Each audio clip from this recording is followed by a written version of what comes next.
এবার ডাক্তার মাকে জিজ্ঞেস করে, মা গো, ও মা, 21 দিন পর্যন্ত দুধের বাচ্চারে কেমনে তুমি বাঁচায় রাখছো? দুধ খাওয়াইছো কোত্থেকে?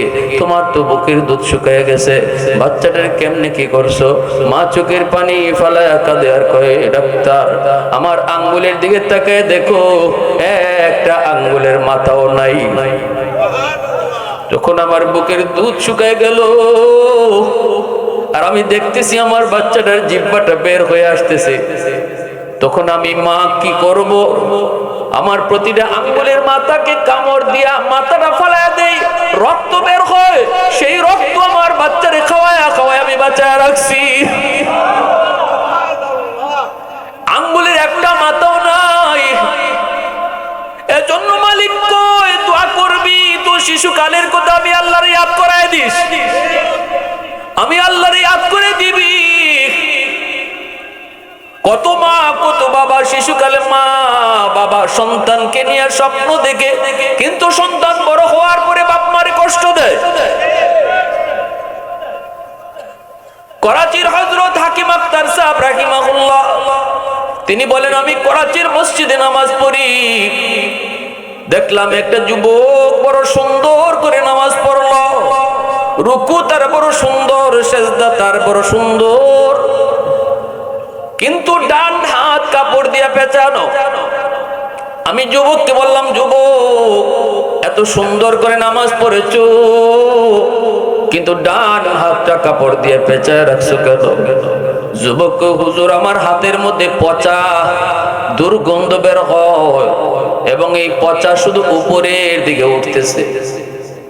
আল্লাহর ওলি কয়, যুবক, তুমি ডাক্তার কি দেখাও নাই? কয়, ডাক্তার দেখাইছি হুজুর, কোন ডাক্তার আমার রোগ ধরতে পারে না, ঔষধ দেয় কিন্তু রোগ ভালো হয় না, উপরের দিকে খালি উঠে। ডাক্তার কয়, আমরা রোগ ধরতে পারি নাই। আল্লাহর ওলি কয়, কেন রোগ ধরতে পারে না? যুবক তখন কান্না শুরু করে দিছে, কান্দের কয়, হুজুর, ডাক্তার আমার রোগ ধরতে পারে নাই গো, কিন্তু আমি আমার রোগ ধরে ফেলেছি। আমার রোগ হলো আসমানে, চিকিৎসা চলছে জমিনে। আগুন লাগছে শেরপুর, পানি দেয় ফরিদপুর, যেমন জীবনে আগুন নিভবে না। আমার রোগ হলো আসমানে, চিকিৎসা জমিনে। এই রোগও কোনোদিন ভালো হবে না। এই বলে যুবক কান্দে আর কয়, হুজুর, আমি আমার মার গর্ভে একমাত্র সন্তান, জন্মের কিছুদিন পরে আব্বা মারা গেছেন। আমার নানা নানি মামা মামি মাকে অন্যত্র নিয়ে যেতে বিয়ে দিতে চেয়েছে, কিন্তু মা কইছে না, বাবা, আমি আর কোথাও বিয়ে বসবো না।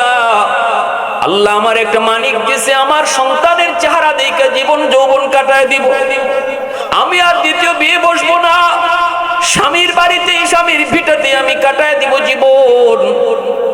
যেই মা আমাকে নিয়ে স্বপ্ন দেখলো, পড়া করলো, মানুষের বাড়িতে কাম করে করে লেখাপড়া করাইলো, আমি সেই সন্তান মাকে না জানায় বিয়ে করলাম, ধনীর মেয়ে গড়ে উঠাইলাম। মা শুধু এতটুকু কইছিল, বাজার, ধনীর মেয়ে গরিবের বাড়িতে সুখ হয় না, ধনীর মেয়ে গরিবের বাড়িতে শোভা পায় না। আমি গরিব মা, আমাকে হয়তো মা কয়ে ডাকবে না, কিন্তু আমার সন্তান। আমি তখন কইছি, মা গো, কোনো অসুবিধা হবে না গো মা, আমি তারে বুঝাই বুঝাই কইছি, আমি সব ভালো তোমার জানাইছি গো মা। কিন্তু হুজুর, মা যা কইছিল তাই কিন্তু সত্য হয়েছে। এ যুবক, ভালো করে ইয়াদ করে শোনো, কোনদিন বাপ মা সন্তানের অমঙ্গল চায় না। বাপ মা যা কয় সন্তানের ভালোর জন্য কয়। তুমি আমি এখন বুঝি না, কিন্তু সময় বুঝি। যখন বুঝি তখন কোনো টাইম থাকে না। হুজুর, আমি অফিস থেকে আসলে পরে মার বিরুদ্ধে আমার কানে নালিশ দেয়, একদিন, 2 দিন, 3 দিন। আমি তো তাকে ভালোবেসে বিয়ে করেছি। মার রুমে ঢুইকা আমি মারে বকা বকি শুরু করলাম। মা শুধু এতটুকু বলছিল, বাজান আমারে বকবি না, আমি কোনো দোষ করি নাই, কোনো ঝগড়াও করি নাই, আমি তোর বউর সাথে কোনো কথাই কই নাই, আমি তো সব সময় তারে ভয় করে চলি, কখন জানি কি হয়। বাজান রে, মূলত আমি গরিব হওয়ার কারণে তোর বউ আমাকে বোঝা মনে করে, আমাকে সরাইয়া দিতে পারলে সে বড় খুশি হয়। এই কথা যতই কই ছেলে তো বিশ্বাস করে না। ছেলে বলতেছে, হুজুর আমার মা আমাকে কত করে বুঝাইছে আমি বুঝি নাই গো। একদিন রাতের বেলা মার রুমে ঢুইকা বউয়ের কথায় মাথা গরম কইরা আমি মার গায়ে হাত উঠায় ফেলছি। আওয়াজ দিয়ে কও না নাউজুবিল্লাহ, একটু আওয়াজ দিয়ে কও না নাউজুবিল্লাহ। যেই মাত্র মার গায়ে হাত উঠাইছি এমনি মা হাউমাউ করে কাঁদে আর কয়, বাজান রে আজকে তুই বুঝি বউয়ের কথায় মাকে মারলি, একবারও তুই ভাবলি না, একবারও তুই চিন্তা করলি না এই হাতটা মা চুমায়া চুমায়া বড় করছি, তোর এই হাতের মধ্যে মার হাজারো চুমা লেগে আছে, এই হাত দিয়ে বুঝি তুই মাকে আজকে মারছো। ঠিক আছে যা, আমি বদুয়া দিলাম আল্লাহ যেন তোর এই হাত ফসায়া দেয়, তুই যেন আমার জানাজার নামাজ পড়তে না পারো। যুবক বলতেছে, হুজুর আমি তখনই টের পেয়েছি আমার জমিনটা, পায়ের নিচের জমিনটা কাইপা উঠছে, আমি বুঝ হয়ে গেছে আমার মার বদুয়া কবুল, কারণ তিন ব্যক্তির দোয়া বদুয়ার সাথে সাথে কবুল হয়ে যায়। সালাসাতুন দাওয়াতুম মুস্তাজাবাতুন লা শাক্কা ফীহি, দাওয়াতুল মাজলুম ওয়া দাওয়াতুল মুসাফির ওয়া দাওয়াতুল ওয়ালিদ আলা ওয়ালাদিহি। মাজলুমের দোয়া বদুয়া, মুসাফিরের দোয়া বদুয়া, বাপ মার দোয়া বদুয়া, এই তিন ব্যক্তির দোয়া বদুয়া সাথে সাথে কবুল হয়ে যায়, মাঝখানে কোনো বাধা থাকে না, বাধা থাকে না। সমাজের ভিতরে যেই মানুষটা বড় দুর্বল, শক্তি কম, তার গোষ্ঠী কম, টাকার জোর কম, ক্ষমতার জোর কম, এই দুর্বল মানুষটার উপরে যখন সমাজের কোনো সবল মানুষ তার উপরে কোনো জুলুম করে, তার উপরে কোনো আঘাত করে, সমাজে যেই মানুষটা সবল এই মানুষটা কিন্তু দুর্বলের উপরে আক্রমণ করতে চায়, জমি দখলে নিতে চায়, তার ইজ্জত নষ্ট করতে চায়। ওই দুর্বল মানুষটা যখন মেম্বারের কাছে বিচার দেয় না, চেয়ারম্যানের কাছেও যায় না, এমপির কাছেও যায় না, আল্লাহর আদালতে বিচার বসায় দেয়। এই কথাটাই কয় মালিক, মেম্বারের কাছে গেলাম না কারণ মেম্বার ওর লোক, চেয়ারম্যানের কাছেও গেলাম না, চেয়ারম্যানও ওর লোক, এমপির কাছেও গেলাম না, এমপিও তার লোক। মালিক তোমার আদালতে বিচার দিলাম, রাসূল বলেন বিচার বসাইতে দেরি, আল্লাহর আদালতে বিচার গ্রান্টেড হতে দেরি হয় না। এই মামলা বড় জটিল মামলা, দুনিয়ার আদালতের মামলা হলো সহজ, আল্লাহর আদালতের মামলা বড় কঠিন। দুনিয়ার জজ সাহেবকে ম্যানেজ করা যায় টাকা দিয়ে, পয়সা দিয়ে, ক্ষমতা দিয়া, কিন্তু হাসরের মাঠে আল্লাহর আদালতে যার বিরুদ্ধে মামলা, মানুষের হক নষ্ট করেছো, আরেকজনের হক মেরে খাইছো, আরেকজনের টাকা আত্মসাৎ করেছো, তারে না জানাইও যদি করো, এই মামলাটা আল্লাহর আদালতে বড় ভয়ঙ্কর মামলা হবে। নামাজ এখন তো কাজা হইছে, আল্লাহ মাফ করে দিবে, আল্লাহ মাফ করে দিবে, আল্লাহ মাফ করে দিতে পারে। কিন্তু আমি যদি কোনো মানুষকে কষ্ট দিয়ে থাকি, মানুষের কোনো হক নষ্ট করে থাকি, এই বিষয়ে আল্লাহ বলবে আমি কিছু জানি না, তার কাছ থেকে মামলা ডিসমিস করো। তোমার নামাজ, তোমার রোজা, তোমার হজ, তোমার যাকাত সব কিছু আমি আল্লাহ আটক রাখলাম, আগে মামলা ডিসমিস করো, তারপরে নামাজ দিয়ে জান্নাতে যাও। বলেন সেদিন কোনো উপায় আছে? আমার পক্ষে দাঁড়াবার কেউ আছে? তাহলে আমি শক্তির বলে, আমি আমার ক্ষমতার বলে সমাজের দুর্বল মানুষটাকে কষ্ট দিলাম, আঘাত করলাম, তার বিরুদ্ধে গীবত করলাম, মানুষের কাছে কয়ে কয়ে বেড়াইলাম, এ একটা মানুষ, এত মানুষের জাতো না, এর বিরুদ্ধে আমি বদনাম করলাম। গীবত যার বিরুদ্ধে করা হয় তার হক নষ্ট করা হয়। হাদিস শরীফে আল্লাহ রাসূল বলেন, অগোচরে যার বিরুদ্ধে গীবত করা হয় তার আমল নামায় যে গীবত করলো তার যাবতীয় আমল আল্লাহ তার অ্যাকাউন্টে জমা দিয়ে দেয়।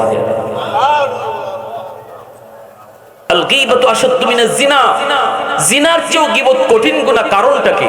গীবতকারী অহংকারী হয়, গীবত যে করে, আরেকজনের সমালোচনা যে করে, তার ভিতরে অহংকার থাকে, হিংসা থাকে।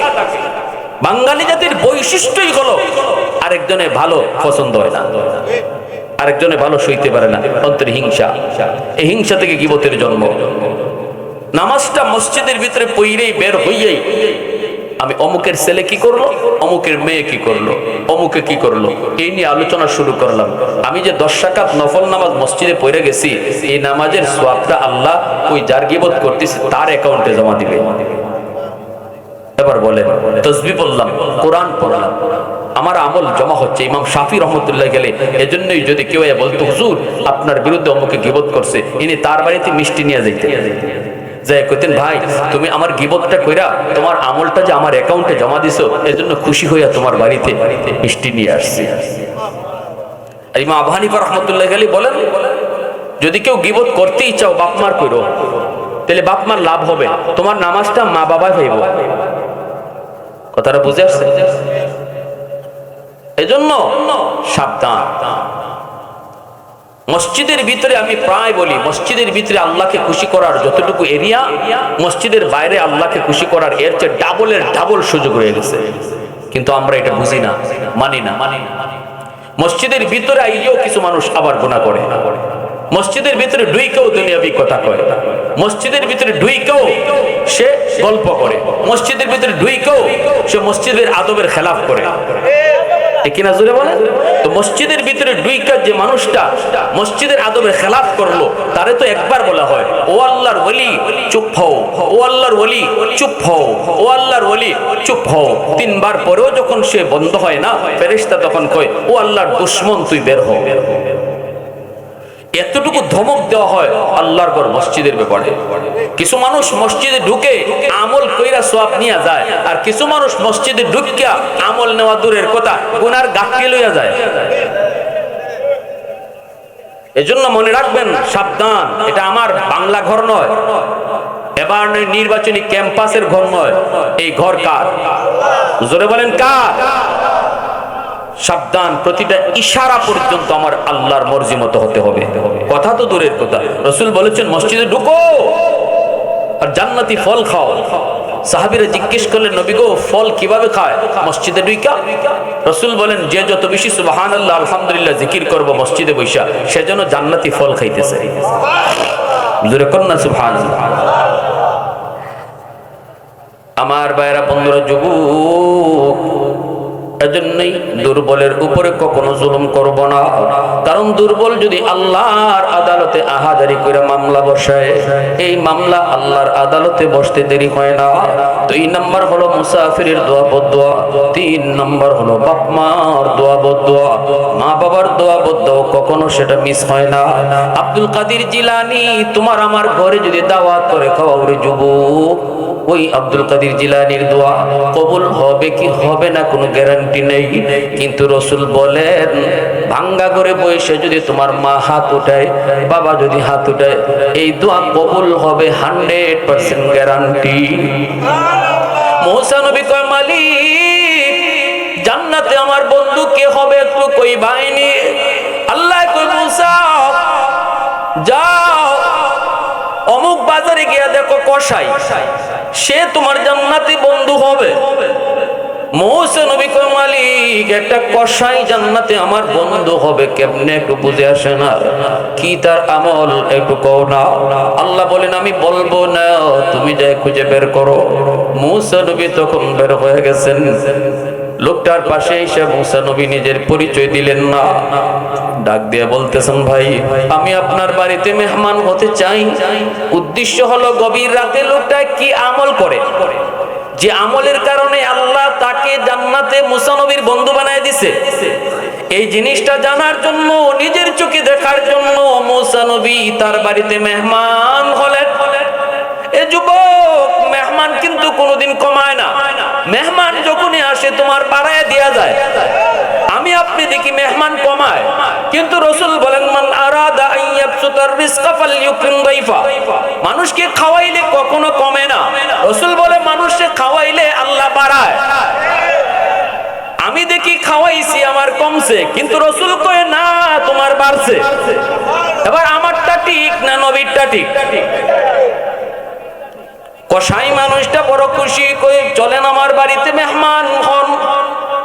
নিয়ে গেল মুসা নবী। দেখেন লোকটা যে বিবির ঘরে আগে ঢুকলো না, নিজের ঘরে আগে ঢুকলো না। যেই রুমটার মধ্যে তার মা দীর্ঘদিন যাবৎ বিছানায় পড়া, ওই মার রুমে যে আগে ঢুকলো, মাকে কুলে নিয়ে মার মুখে সে নিজের হাতে খানা খাওয়াইতেছে।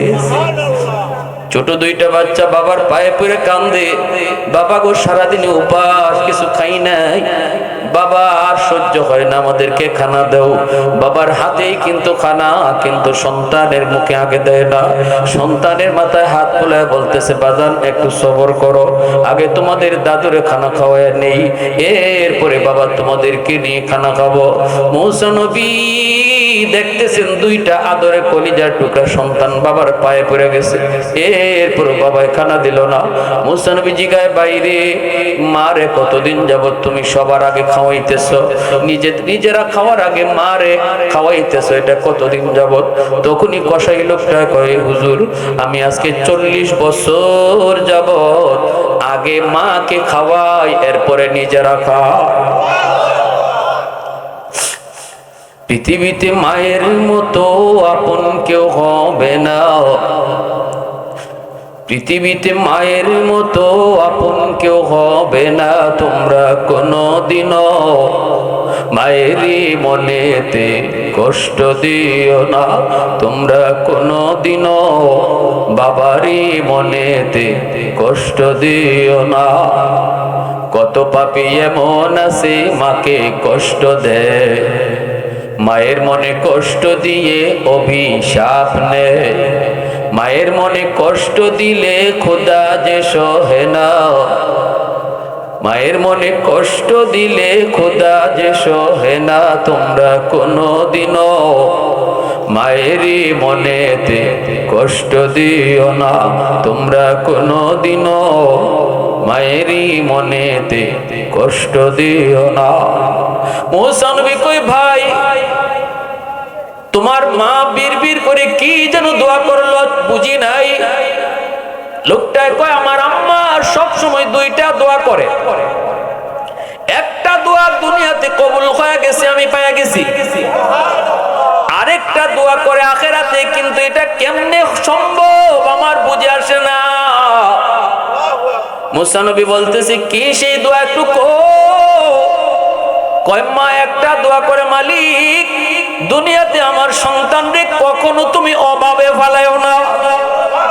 এই দোয়া কবুল হয়ে গেছে, আল্লাহ আমারে অভাবে রাখে না, আমি কোনো অভাব টের পাই না। আরেকটা দোয়া করে, মা ও মালিক জান্নাতে মুসা নবীর বন্ধু বানায় দিও আমার সন্তানরে। কিন্তু আমি দোয়াটা কেমনে কবুল হবে আমার বুঝে আসে না ভাই, মা এটা কেমন দোয়া করে, কেমন দোয়া করে। তখনই মুসা নবী টান দিয়া তারে বুকে জড়ায় কান্না শুরু করছে। পয়গম্বর কান্দে আর করে, ভাই বুকে আয়, আমার বুকে আয়, তোমার মার এই দোয়াটাও আল্লাহ কবুল করে নিছে। আমি বনি ইসরাইলের পয়গম্বর, আমি আল্লাহকে জিজ্ঞেস করেছিলাম, মালিক একটু কও না জান্নাতে আমার বন্ধু কে হবে? আল্লাহ তোমার ঠিকানায় আমাকে পাঠায় দিয়েছে। আমি আল্লাহর কাছে জানতে চেয়েছিলাম কোন আমলের কারণে, আল্লাহ বলে তুমি যে আমল বের করো।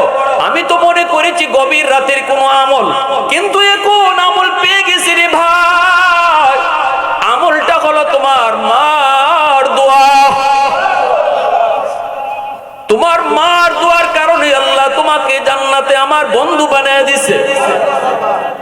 এজন্য আল্লাহ রাসূল বলেন, জাননি জাননি বাপ মার দোয়া বদুয়া দুটোটা আল্লাহর দরবারে কবুল হয়ে যায়, কবুল। ওইদিকে ওই যুবক বলতেছে, হুজুর আমি তো আমার মার গায়ে হাত উঠাইছি। মার সাথে সাথে ডাক দিয়া বলতেছে, তোর হাত যেন ফচ্চা যায়, তুই যেন আমার জানাজার নামাজ পড়তে না পারো। হুজুর কিছুদিন পরে আমি অফিস থেকে খবর পেলাম মা মারা গেছে। জানাজা পড়ার জন্য আমি গ্রামে আসতে চাইমু, কিন্তু রাস্তাঘাটে এত সমস্যা হয়েছে, অনেক দেরি হয়ে গেছে গ্রামে পৌঁছতে। এলাকার মানুষজন আমাকে ছাড়াই মার জানাজা পড়ে ফেলেছে। আমি বলেছি ভাই তোমাদের কোনো দোষ নাই, এটা আমার মার বদদোয়া। কিছুদিন পরেই দেখি আমার ওই হাত, ডান হাত, যে হাত দিয়ে আমাকে মারছিলাম, এই হাতের মধ্যে ফোড়া দেখা দিছে। এই ফোড়া থেকে পচা শুরু হয়েছে। ডাক্তার দেখাই, অ্যান্টিবায়োটিক খাই, অ্যান্টিবায়োটিক দেয়, কিন্তু ফোড়া ভালো হয় না, পচন ভালো হয় না। উপরের দিকে শুধু উঠে পুরা হাত পুরা নিয়ে যাইতেছে পচায়া। আমি ডাক্তারকে বললাম, ডাক্তার একটু কও না আমার রোগটা কি? ডাক্তাররা কয় জানি না, বুঝি না কি রোগ, এর উপরে তো কোনো চিকিৎসা নাই। আমি তখন বলেছি ডাক্তার তোমরা আমার রোগ ধরতে পারো নাই, কিন্তু আমি আমার রোগ ধরে ফেলেছি।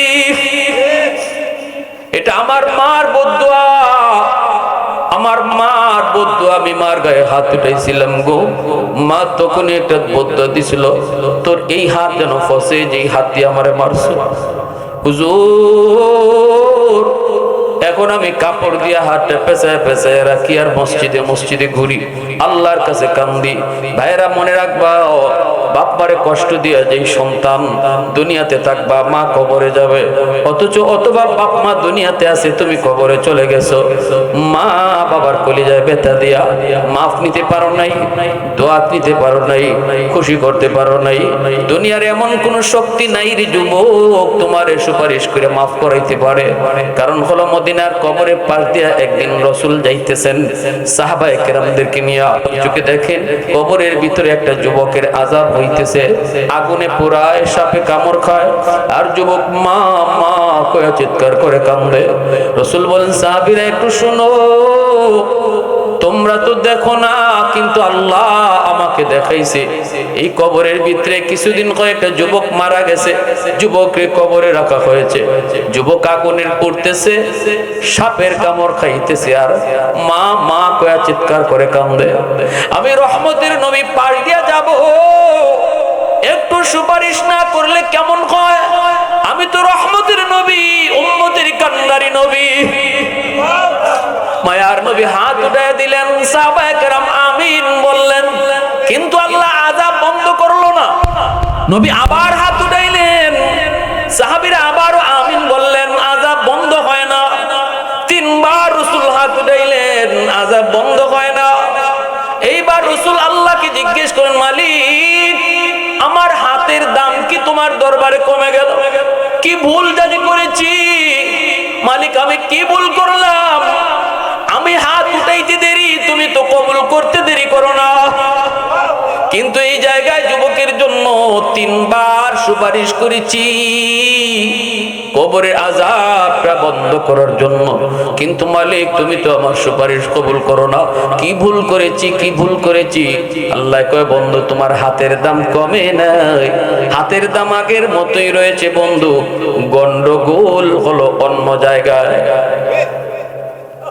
নবীজির হাতের দাম, তাবুক যুদ্ধ থেকে ফিরতেছেন, হযরত আলীর উরাতে রাসূল ঘুমাইছেন। আলী রাদিয়াল্লাহু তাআলা আসরের নামাজ পড়েন নাই, ভাবতেছেন রাসূল ঘুম থেকে উঠলেই আলী আসরের নামাজটা পড়বেন, কিন্তু নবীর ঘুম লেগে গেছে। সূর্য লাল হয়ে গেছে, আলী দেখতেছেন সূর্য লাল, ডুবে যাবে, আসরের রক্ত কাজা হয়ে যাবে। আলীর চেহারা লাল হয়ে গেল, কি করব এখন? কি আমি নবীর ঘুম ভাঙাবো নাকি সূর্য ডুবে যাবে? সিদ্ধান্ত কোনটা নিব? আলীর মন কয়, আলী সাবধান, দুজাহানের বাচ্চার ঘুম ভাঙাবি না, আমার মায়ার নবীর ঘুম ভাঙাবি না, প্রয়োজনে তোর নামাজ কাজা হয়ে যায়। যাক, সূর্য ডুবে গেল, নবীজির ঘুম ভাঙলো। রাসূল দেখেন আলীর চেহারাটা লাল, পেরেশানি। রাসূল বুঝে গেছেন কিছু একটা হইছে। নবী বলতেছেন, আলী কি হইছে? তুমি কি আসরের নামাজ পড়ো নাই? আলী কয়, না গো নবী, আমি মনে করেছিলাম আপনি বিশ্রাম থেকে উঠলে পরে নামাজ পড়বো, কিন্তু আপনার ঘুম লেগে গেছে, সূর্য ডুবে গেছে। রাসূল কয়, আলী রে ডাক দিলি না কেন? আলী কয়, না গো নবী, আমার মন সায় দেয় না, আমার রহমতের নবী একটু আরাম নিয়েছে, আমি আলীর উড়াতে, আমি কেমন করে বলি নবী গো আপনি উঠেন? সাথে সাথে রহমতের নবী হাত বাড়ায় দিছে আল্লাহর আদালতে। ও আসমানের মালিক, সূর্যের মালিক, জমিনের মালিক, আজ আমার আলীর আসরের নামাজ কাজা হয়ে গেছে, আলীর দোষে না, তোমার সূর্য ডুবে গেল কেন? আজকে তোমার বন্ধুর আরামের জন্য সে আসরের নামাজ পড়তে পারে নাই। আল্লাহ হাত দুইটা উঠে দিলাম, ডুবন্ত সূর্য আবার আকাশে উঠাও, তোমার ডুবে যাওয়ার সূর্য আবার আকাশে উঠাও, আমার আলী যেন আসরের ওয়াক্ত মতো নামাজ পড়তে পারে। রব্বে শামস নামক কিতাবের ভিতরে লিখেন, মায়ার নবীর হাত উপরে তাকতে তাকতে আল্লাহ পাক ডুবন্ত সূর্য আবার আকাশে উঠায় দিছে। একটু আওয়াজ দিয়া বলি আল্লাহু আকবার, আরো জোরে বলি আল্লাহু আকবার।